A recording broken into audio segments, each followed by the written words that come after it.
Continuação do relato, expandido com detalhes, emoção e fidelidade ao padrão da CCB. A noite mais longa, quando a fé é testada até o limite. Era uma sexta-feira e o irmão Carlos, vamos chamá-lo assim para preservar sua identidade, como é comum nos testemunhos da CCB, chegou em casa após mais um dia de trabalho exaustivo. O salário do mês passado ainda não havia sido depositado, e as contas se acumulavam na mesa da cozinha como um peso invisível sobre seus ombros.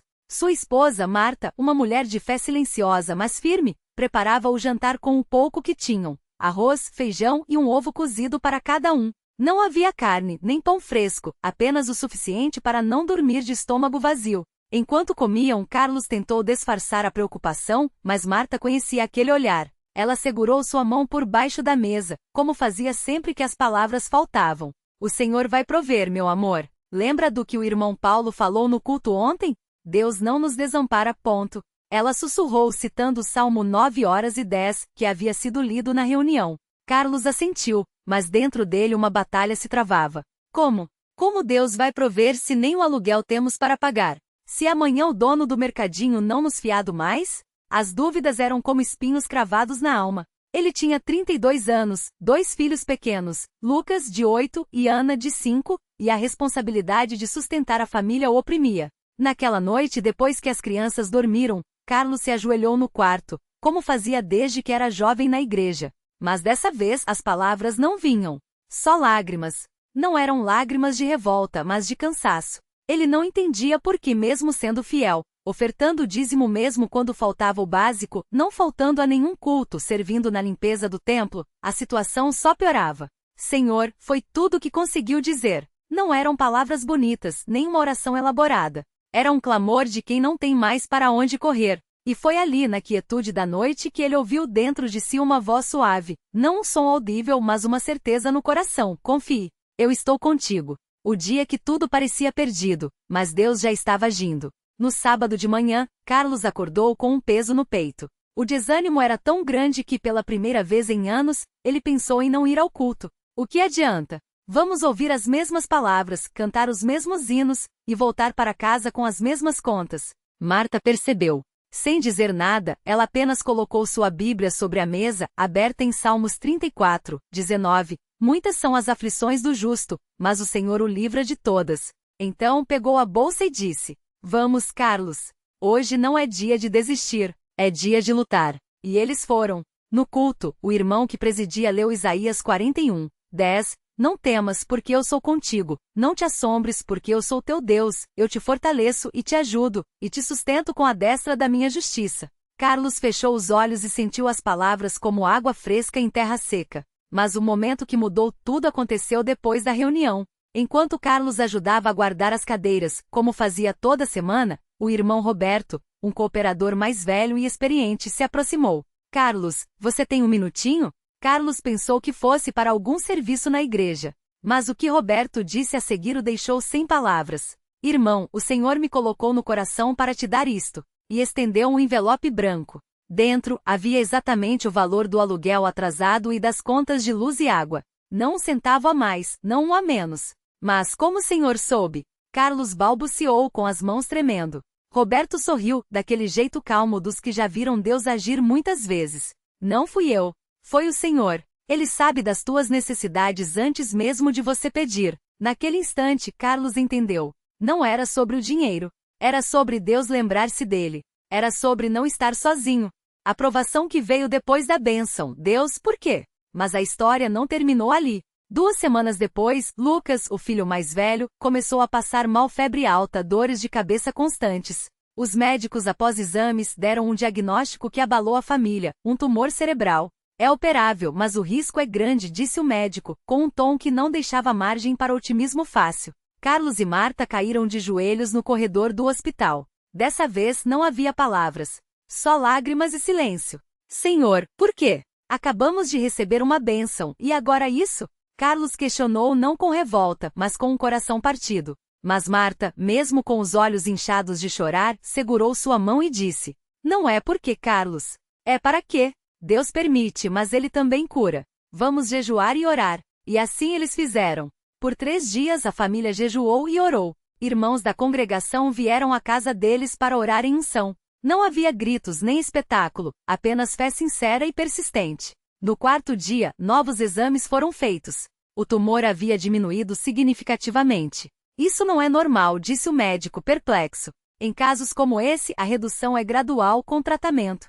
Isso aqui é como se algo tivesse feito regredir rapidamente. Carlos e Marta sabiam o que havia acontecido. Não precisavam explicar. Deus havia ouvido o jovem que quis desistir, e como Deus o resgatou. Mas a história de Carlos não era só sobre ele. Era sobre como Deus usa nossas provas para abençoar outros. Um ano depois da cura de Lucas, Carlos foi convidado para participar de uma campanha evangelística na cidade. Ele não era pregador, não tinha dom de palavras, era apenas um servo fiel. Mas o irmão que liderava a campanha disse: Carlos, você tem um testemunho que pode tocar vidas. Fale do que Deus fez por você. E foi assim que, em uma noite fria de julho, Carlos se levantou diante de dezenas de pessoas e contou sua história. Não com emoção exagerada, mas com verdade. No final, um jovem de 19 anos, chamado Rafael, se aproximou. Seus olhos estavam vermelhos, como se tivesse chorado. Irmão, eu também passei por isso. Minha mãe teve câncer, e eu me afastei de Deus. Dizia que ele não existia, que era injusto. Mas ouvindo o Senhor, sua voz falhou. Eu quero voltar. Quero ser batizado. Carlos abraçou aquele jovem como se fosse seu próprio filho. Deus não te abandonou, Rafael. Ele só estava esperando você voltar. 2 semanas depois, Rafael foi batizado nas águas em nome de Jesus Cristo para perdão dos pecados. E não parou por aí, ele começou a servir na igreja, ajudando na distribuição de cestas básicas para famílias necessitadas, justamente o tipo de ajuda que Carlos havia recebido anos antes. Deus não só restaurou Carlos, ele o fez um restaurador. A lição que ninguém esperava: Deus não precisa de super-heróis. Hoje, quando alguém pergunta a Carlos como ele conseguiu passar por tudo isso, ele responde com um sorriso simples: não fui eu, foi Deus. Eu só não desisti. Ele não é um pregador famoso, não tem um ministério de milagres, não é um líder de multidões. É apenas um irmão fiel, que aprendeu algumas lições que agora compartilha. Deus não nos promete uma vida sem provas, mas promete estar conosco nelas. Se eu tivesse desistido na primeira crise, não teria visto a cura do meu filho. Não teria conhecido o Rafael. Deus sabe o que faz. 2. As maiores bênçãos vêm depois das maiores lutas. O envelope do irmão Roberto não foi só dinheiro. Foi Deus dizendo: eu te vejo. 3. Deus usa pessoas comuns para fazer coisas extraordinárias. Eu não sou ninguém especial. Sou só um homem que decidiu confiar. 4. A igreja é uma família. E família não abandona. Se não fosse os irmãos orando por nós, jejuando, visitando, não sei onde estaríamos. 5. A fé não é a ausência de dúvidas, mas a decisão de seguir mesmo com elas. Eu também tive medos. Também questionei. Mas escolhi ficar firme. O dia em que Carlos entendeu o verdadeiro propósito das provas. Um domingo depois do culto, o irmão José, um dos mais velhos da congregação, chamou Carlos para conversar. Carlos, você sabe por que Deus permitiu que você passasse por tudo isso? Carlos pensou por um momento. Para me ensinar a confiar? O irmão José balançou a cabeça com um sorriso sábio. Não só isso. Ele permitiu para que, quando outros passarem pelo mesmo, você possa dizer: eu estive onde você está. E Deus me tirou de lá. Você não é só um beneficiado. Você é uma testemunha. Essa palavra ecoou no coração de Carlos. Testemunha. Não era sobre ele. Nunca foi.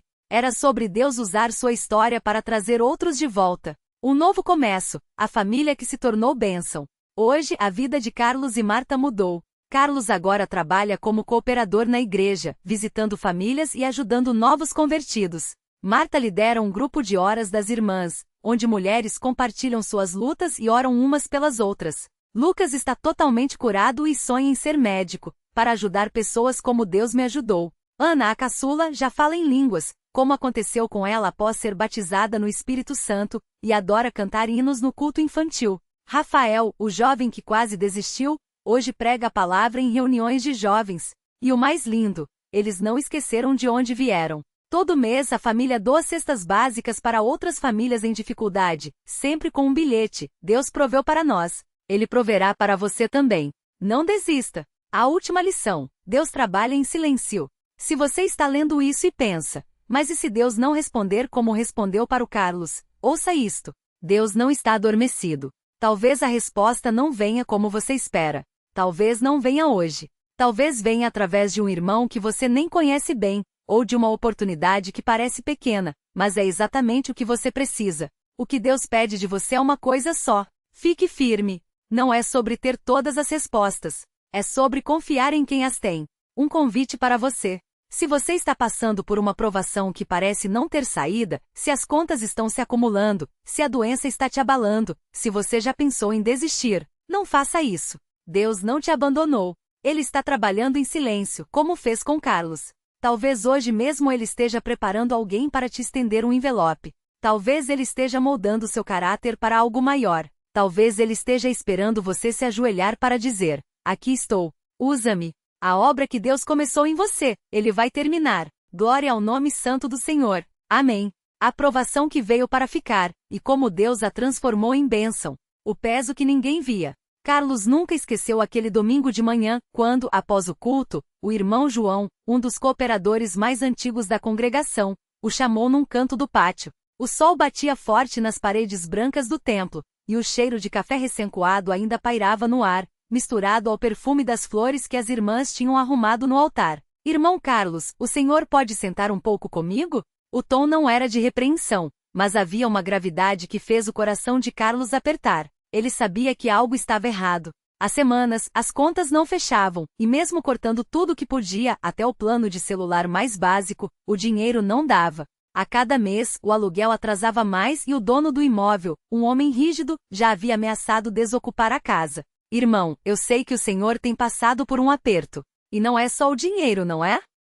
Carlos baixou a cabeça. Como explicar que, além das dívidas, havia uma vergonha profunda?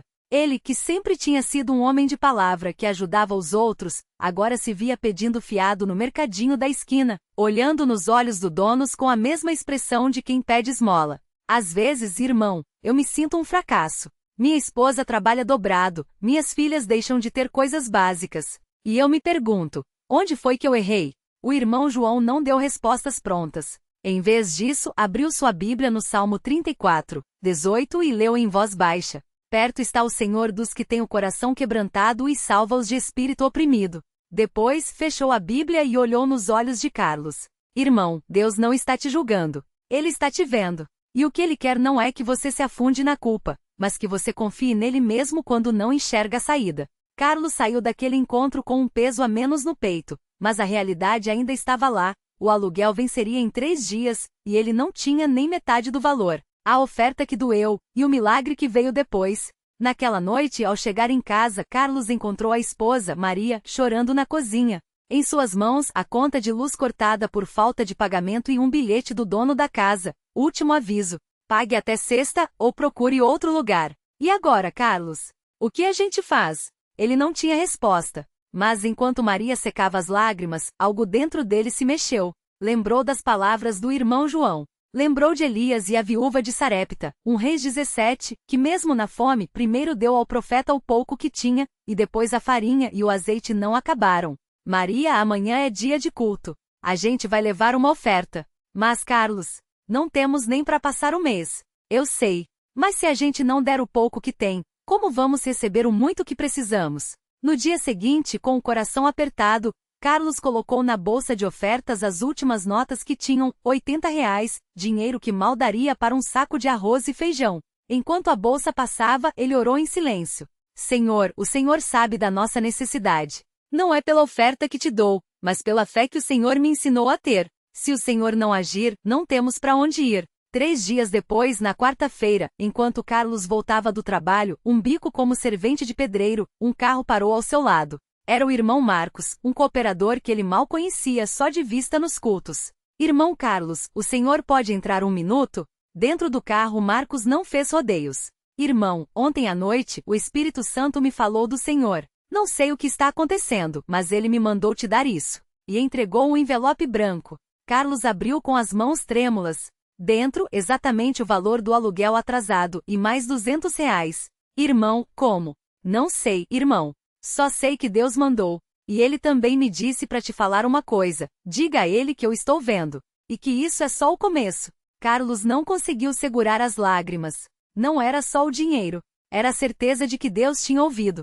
A doença que ninguém falava. E a cura que veio no tempo de Deus. Mas a prova não tinha acabado. 2 semanas depois, a filha mais nova, Sofia, começou a reclamar de dores de cabeça fortes. No início, acharam que era só cansaço da escola. Mas quando ela começou a vomitar sem motivo e a mancar de um lado do corpo, Maria levou ao posto de saúde. O diagnóstico foi como um soco no estômago. Sua filha tem um tumor cerebral. Precisamos encaminhá-la para um neurocirurgião com urgência. Carlos sentiu o chão sumir. Como pagar um médico particular? O SUS demoraria meses e cada dia era precioso. Naquela noite, o casal se ajoelhou ao lado da cama de Sofia e chorou como nunca. Não havia palavras. Só lágrimas e um clamor. Senhor, por quê? A gente já passou por tanta coisa. Mas, no meio da dor, uma lembrança veio à mente de Carlos. O dia em que ele havia desistido de Deus. O passado que voltou para ser quebrado. Anos antes, quando era jovem, Carlos tinha deixado a igreja. Achava que ser cristão era só ir aos cultos e seguir regras. Até que depois de uma briga feia com a família, ele parou de frequentar, mergulhou em bebida e más companhias, e quase destruiu seu casamento. Eu me afastei porque achava que Deus não me ouvia. Mas na verdade eu é que não queria ouvir ele. Foi Maria quem com lágrimas o convidou de volta. Não com sermões, mas com um convite simples. Vem comigo só mais uma vez.